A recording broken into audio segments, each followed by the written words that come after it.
Oh, hello. What is up? Hi. Hello. How are you two? So, Good. How are you? Not bad. How are you doing? I'm doing good, and I want to thank you for taking the time talking tonight. I know we got a lot to talk about. First off, Yeah. congrats with the sold out show. And how many hours was it? It was like 42 hours. It was like Something like that. or no, yeah. 42. I'm sorry. It was 72 hours was the full. 72. We had it almost sold out in 41 hours. And That's it was kind of, awesome. blew us away. Congratulations. That is a Yeah, huge. very different than last Yeah. time. It was Uh, wild. it just kind of proves a point with your last show, you know. Yeah. Seems to have worked. Yeah, it seems to have been effective. So So we got a cat infiltrating here. I'll just there it little is. Halloween kitty. Little black cat. Now that for we're live, Halloween. she's all in on it. So Very nice. So, you know, I want to know about you two a little bit before we dive into your shows. So, you're fans of the extreme haunt and immersive theater, correct? oh yeah, Right. Yeah. big Yeah. fans. So, what Um, is one of your highlights? I'd say the biggest highlight was our first Extreme Haunt Yeah. I together. think Crack versus Heretic was like. Crack versus Heretic down in LA. So their second year. First time they flew out to England. This time Crack flew out to LA. Yeah. We got that's my only tattoo Yeah, is the our Crack matching- versus Heretic. We got matching tattoos on that for Oh, their nice. logo. Yeah, it was that amazing. They both blew our minds, and having it all together in like a 4.5 hour, bonanza. Yeah. Being our first, extreme. That was the highlight probably of one of the highlights of our life. Yeah. I think so. Yeah. I I had wanted to do Cracked and Heretic for like 4 years by the time we'd done it. So it was. Yeah, it had been building up to Yeah. like we need to do it, and then all of a sudden it was like, that's hell yeah, Paul. Yeah. So and we ended up doing Cracked on its own the next year, going to England for that. Wow. But that was our one chance to do Heretic, and yeah, the combination was Yeah. that was just intense. I don't think I'll ever forget it. I'll definitely never forget it. It was Well, that's mind-blowing, awesome. So yeah. what made, and this question I want to ask to both of you separately. So, what made you want to get into being a creator? Nicci, it's a good question. I don't know. I think it was just even back once I got into like all the immersive stuff and just the extreme haunts, things like that. Just watching, I was like, man, I would really love to do this. Like, I was obsessed with haunts as a kid, and I was like, but doing something even more intense and just jumping out and scaring someone, I was like, yeah, let's do this. Yeah. Yeah, we've both had deep horror backgrounds since we were, Yeah. little kids. But for me, finding out that this was even a thing, and starting to hear little rumors about blackout before I heard, just hearing these little rumors, we're like, this doesn't really exist, right? And then loving haunts so much, and then suddenly finding out online that, like, on social media, that no, there's places you go around the world where it's wild, and you sign waivers. Blew us away. So after doing I feel like we got to see a little spectrum of in our first few shows of seeing Crack versus Heretic, Crack, and then Black Mass's show, which was more the kind of cathartic, therapeutic. It felt like we had a range of things where it felt like, there's something in here that we can do. Yeah. Because each one individually is like, well, that's so far out of anything I could ever get to, which is kind of how I feel about, like, I'd love to own a haunted house, but that's a hell of a hell of a dream. But realizing that we can do stuff like so one-on-one suddenly made it real, that like, well, let's try it. And then after one worked, it was sort of like, well, we got to keep going now, and with COVID hitting us, it was like, well, we can't stop, so Right. That's where we got into the remote, Okay. So one was your first in-person show. Mhm. And how long did that run for? We only did, that was one show.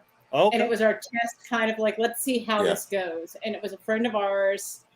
And just the response from it was actually amazing. Like afterwards, like Yeah, it went great. like for days, like messages of like, oh my God, I can't believe I did that. Thank you so much.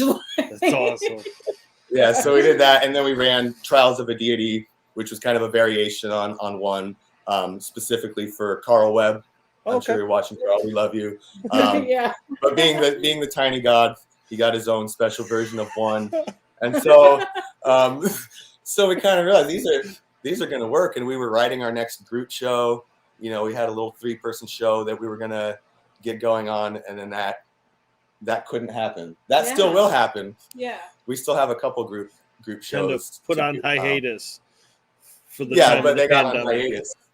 Yeah, but with how well one went, it was like, man, we gotta just find some way to do remote, you know. Yeah. And so and I think just with Carl too, just how well that went. I know. The fact that like so many people in the community jumped in to help us with Carl. Yeah, we had help on that. That was fun. Yeah, the community got into it, and we realized there is a community, and a lot of people talking to us saying, "Hey, I'd love to come up and do a show." And it's like, wow, there's support. So there's sort of a nice built-in, you know, it's a niche community, but everybody in it kicks ass, you know, and is supportive and wants to, you know. And it was really funny with like us going into remote because I had literally like probably like a month before I had been joking around with Sam, and I was like, ha ha ha! I hear there's going to be a pandemic. Yeah, right. I was like, hey, we should write a group show about a pandemic, and I even mocked up like the artwork and like I done all this stuff in it. And he's like, yeah, that's great. And then the pandemic. And then there was an actual pandemic, and suddenly it wasn't fun. So let's not do that. Maybe this is real, and we can't do a little group pandemic show. There's a real one. Yeah. Right. So this is a question I always like to ask. Pre-pandemic, was a remote ever even a thought in your head? Not for us. No, because I mean, what had inspired us was this hands-on, like the whole sense of like, I've always wanted to go through a haunted house and have nobody else, you know. I don't want to get stuck in the line waiting for the person. You know, all those things, and then realizing that, you know, you can do that so immediately. And the thought of remote, you know, for us just didn't make sense with our style. So it took some real, you know, racking our brains of how are we going to at all translate this. You know, there's some other great remotes out there that do a very different style, you know. You're certainly aware of, you know, Blackheart, Advanced Treatment, all the, you know, these shows that are so incredible, but are not kind of what we do at all. I feel like I think even I heard at one point, like years ago, that like Heretic may have done like an online one.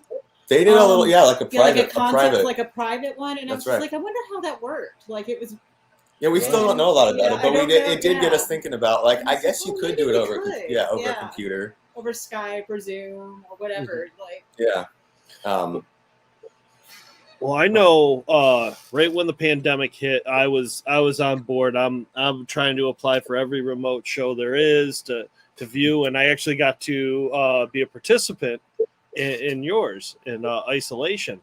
And I will say, like, it really, you showed how you did your show was it was leaps and bounds ahead at the time, because everybody else was very very much only thought like it could be phone calls or text messages, and then you added the media to it, and it was like, wow, okay, I'm watching this, I'm seeing this, and I'm incorporating the text, and I'm, you know, you had all those elements combined, and it really was inspiring for me. I know that when I started creating, you two were huge inspirations of mine. Thank you. That's really sweet. Because just seeing what you did with that show, I had a smile on my face for the entire show. Like I loved every minute of it. You really found a good way to make a fun, interactive show, especially like when this was new. This was new. You thought of a way of doing it, and you brought it, and I think that's what really paid off when you did your second show, and it shows. Everybody loved it. I mean, to sell out as quick as you did for the second show is absolutely amazing. Yeah, I mean, the response at the time was amazing, and Yeah. it was really cool. You know, we would leave every night just like, holy shit, we just did something that, Yeah. and then everybody just had these big smiles on their face, and so we knew we had to do another. You know, it took us a long time to figure out how to do another. Unfortunately, we've hopefully here it starts this weekend, so I think we figured out a good second show, but it honestly went so well that I've had all sorts of anxiety about like, how do we top it? Yeah. how do we, or at least do as good? You know, I don't want people to feel like, man, that one kicked ass, and then this one was so. I mean, we've been working on it for over half a year. Yeah. 8, 9. I think we months. started. I mean, we started toying with the ideas in January, and I think by like March was when we started working on this officially. That sounds about right. It was Yeah. like going full in, like, okay, this is what we're working on, because we actually started working on this and another show at the same time. Yeah, we went real big and tried to do 2 shows, and hopefully the other one does still happen. Eventually. It's a cool concept, but it was way too grand for doing 2 at the same time. So hopefully that'll be the 3rd show. But yeah, so we've been spending all this time, and we had a couple things. We had a broken foot. Yeah. Which is great because you're rehearsing extreme horror, and you walk out into the garage 1 step, and your foot rolls. Break your foot, yeah. And suddenly your wife is in a boot for months. And then luckily it wasn't as bad of a break as it could have been. But and then we had our wedding. We had a Halloween wedding, but we wanted to do a big wedding, so we had that in August. So we've sort of been working on this all throughout this, and it's kind of been a long time in the making.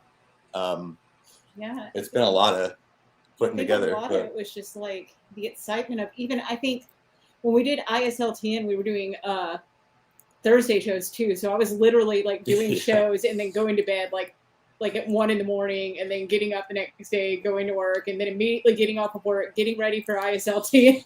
Yeah, we had to learn about a little bit about scheduling, and I was so tired, but it was so worth it. Like just the amount of cleanup I would have to do every night was ridiculous. Yeah, that show had some messy elements. Yeah, for every show, but it was nice getting to know everybody, like the personal interaction, especially on my behalf, that I got to have with people. Like, of talking to people. I loved it. Like, I was just like, oh, I get to talk to different people, and I get to make a new friend every night. Yeah. Like, and everyone seemed excited, to be part of it, So yeah, we sent out an email and immediately sold over half of our tickets just through the email. So that's awesome. I guess the last show worked. Yeah. So yeah, hoping to live up to that. I think we're gonna do it. So as you did your first show, what were some of the things you learned? If somebody here was watching this and said, I want to create a remote show, what are some of the things you learned, the do's and don'ts that you will use going forward? That's a good question. Tech issues were the tech issues. Yeah. Making sure that everything is like beyond figured. I mean, we had everything figured out, but it's like, if you don't have a checklist, if you don't have all those kind of things, like just being over prepared, because one item being in the wrong spot in a remote show, there's in the last one there was 3 of us acting, in this one there's 2 of us acting. It's sort of like, if you put one wrong thing in the wrong place, like that item is sort of you're improvising suddenly. I just learned a lot of improvising. So yeah, being over prepared, but being ready to improvise no matter what. Never using Skype ever again. Yeah, don't use Skype. just use Zoom. It worked, but I'm never going to use Skype again. No, and Zoom. We needed to learn Zoom, so this was our, the second show. We now have incorporated Zoom, and don't use Skype. It just ends up being a pain in the ass. But it was all we knew, and it worked. It had its own charm, but. Just going with the flow, I think, of you learn that guests are not going to be predictable. Yeah. And there was a lot of times where we had very unpredictable guests, and we would have to, at the last minute, change things or be like, okay, well, do this. Or I would have to redirect someone that would ask too many questions or like. Yeah, it's sort of yeah, to the opposite of what I said about being overprepared. It doesn't matter how prepared you are. People in remotes are going to do what they want. Yeah. They're going to try to find ways to have fun with the show, not do what you say, and see how that goes. You know, break the show, if you will. Yeah. Some of our friends are inclined towards those type of things. You know, no names, but we love them all. But yeah, being prepared to improvise. Yeah, we have more routes this time of, you know, if things go wrong, it's never going to be wrong. It's just going to be different and fun. So Paul wants to know what surprised you the most in the experience? Surprised you the most? I don't know. I think it was just reactions from different people. Yeah. Like you never knew what was going to happen each show, each night. So it was just, or just technical, like how I forget to remind people to do certain things, and something because of that would happen, and you create a new show. Yeah, create a new show around or circumstances. So surprise show. Now this time the audio is on and we can hear you, and and now we get to hear you. But the thing that surprised me was that it's online. I didn't think we'd really like scare anybody. You know, I knew that people would smile. I knew that people would be excited. But like, we had one where, you know, you see the shocked face. We put them off into the waiting room. You bring it back from the waiting room to you give like, hey, this is we're all okay. Everybody's alive, and still having the shocked face. That was the best reaction. When that happened early on, I realized we're actually like, there's an emotional impact on people. We had a couple like, you know, sort of half panic attacks that we had to deal with and discuss and make sure everybody was okay and explain. Here's actually why things were, you know, we were actually safe. But people just saying they actually were genuinely. We had a few people that genuinely got scared, and I was like, oh, that's cool. what surprised me. Like, I didn't. Shocking. I was like, I knew people would have fun, but I wasn't convinced anybody would be scared on their computer, and they were. Well, I felt like you had a very realistic show. Like it had very believable parts. I can definitely see people being like, holy shit, did that just happen? Did that just happen? Yeah. I mean, because mostly it was happening, you know. You saw the show. Pretty much everything was. Yeah, I mean, it was real. Yeah, essentially everything was real, you know. Nobody really, things were real, and that's why there were a few people that were genuinely concerned, you know. But, right. Yeah. But you know, pulled off one hell of a show. Definitely. Thank you. Can say that, and I'm glad you got to see it. I'm so excited about this next one coming up. I know that we got to be pretty hush about it. Can't say too much, but I'm so excited to be able to attend and go through this, and then I feel like anybody who enjoyed the last one is gonna love this one. Yeah.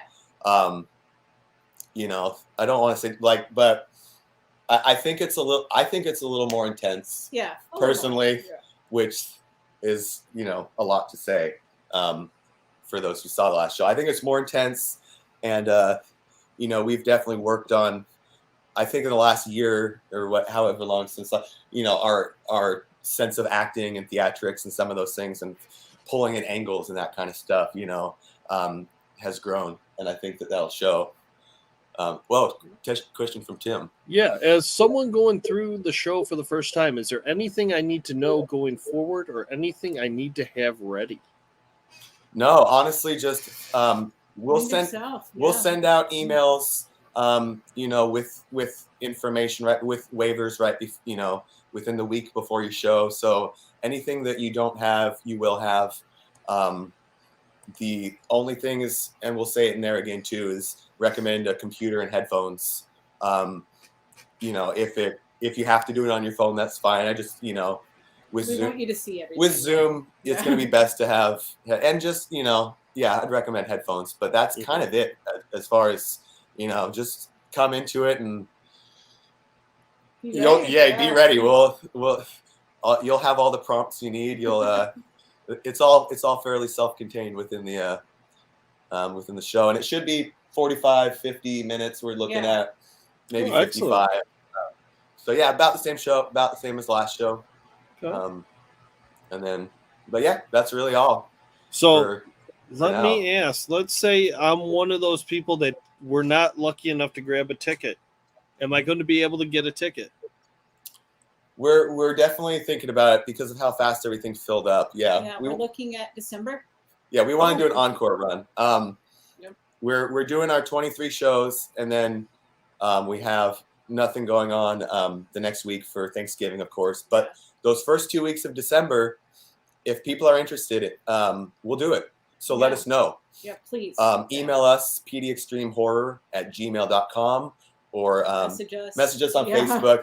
It's easiest if everything goes through the email, but however you want to get to us, PDXtreme Horror, let us know, and we will open up another 4 slots, maybe another 8 slots. Depends on what the response is, honestly. Yeah, we're open to another weekend or 2 for an encore. We did that last time. We did an extra 4 shows. Yeah.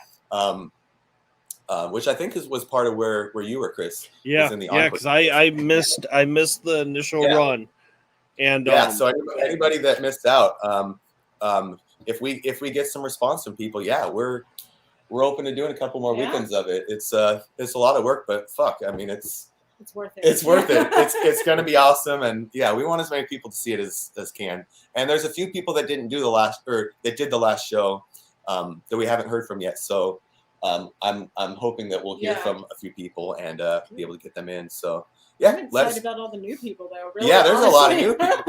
We've got some new people that we are excited to meet. The community has grown. The remote community. I mean, and you've been a big part of that. Kind of bringing in people that are interested in doing remotes that can't necessarily travel or who, for whatever reasons, feel like they can't do extreme horror shows. Like to still experience an extreme horror, remote show from your home. Exactly. So when all this clears up, pandemic, life goes back to normal. Yeah. Is there still remotes for you? I think we may do some. I think so. We are really excited about some of our ideas that we can get back into for in person. But there's no reason that we can't keep doing them. Because not to say anything about our next shows, but there could be some kind of augmentation of or hybrid. Yeah, hybrid is a better word. The two together. This whole thing has sort of opened up the idea for how shows can be. In the future, like what we can do. Yeah, how shows could be bigger, how shows could potentially have an audience, how shows could potentially have inner or multiple guests in different ways. There's different ways that we could pull them into live shows, but beyond that, I mean, we want to remount isolation at some point in the future after this one's run its course. So I don't see why not. It takes so much time to put together a show, the one show, that why not do the one show, get the remote going while we're putting together the pieces for the next in-person, or looking for a venue. In-person shows need venues and money for those venues. Right. So until we find a venue. So remote shows, we can run them from our house, so. That is one thing I love about remotes.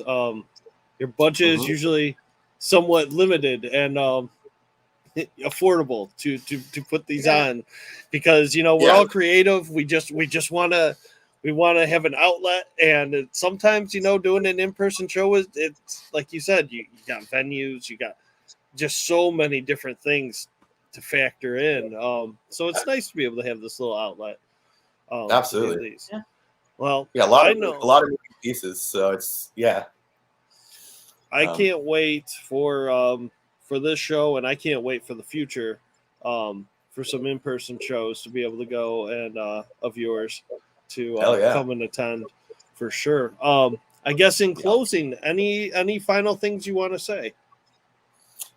I don't know. Just please email us. Well, if you're still interested, we've announced we're sold out, but we are open to encore. So let us know. And we have new merch up. We have merch. So where do we get merch? We put up some Pride merch in October. We did it in May, but we still have it up. And anyone that buys the Pride merch that we have up, we're actually donating proceeds to is it Pride Northwest. Pride Northwest. Half of our proceeds from that go to there. We've put out merch since then. We have the October. I'm sorry, was the we have kind of a Halloween little pumpkin logo that is actually on a. We finally put out, pint glasses. If you want something that's not a shirt, yeah. we finally Hoodies, did that. Tank tops, cups. They're on Mugs. Teespring. So we've put out some more merch, and yeah, just keep an eye out. We will hopefully be going to some announcements for in-person shows. Hopefully, in the next year. Sweet. And if not, if the next variant comes, then we have a third idea for a show, which may happen sooner than later. Right. It'll happen either way, but yeah, we have one in the bank, so just keep an eye out. Fantastic. So how do people find you? Where do they go? So Facebook, we're on as PDXtreme Horror. Mm-hmm. We're on Instagram as PDXtreme_horror. PDXtreme_horror, yeah. Yep. We have a YouTube that we haven't put up yet officially. Yeah, we'll have YouTube in the future. We're working on that. We're working on a website so that we can have YouTube stuff embedded, but that's still. Those are the two biggest ways to find us. Yeah, I have a Twitter. We have a Twitter. Much, but if you're a Twitter person, please follow. We sort of started bumping that when Facebook went down. Sort of trying to add people. Attack the other day and started adding people. So if you have Twitter's yeah. thing, If you feel inclined, we're on there. Yeah. I will start posting more. Yeah, we're gonna start trying to get out of just the Facebook-owned intellectual properties, but try to spread it out more. Yeah, but that's really it right now. All right. Well, I think that's all we got then. I want to thank both of you, Sam and Nicci, for coming on and talking with us tonight. And I want to thank everybody at home watching. We look forward to talking, and make sure you check these two out because they put on one kick-ass show. Have a good night, everyone. Thank you. Thank you.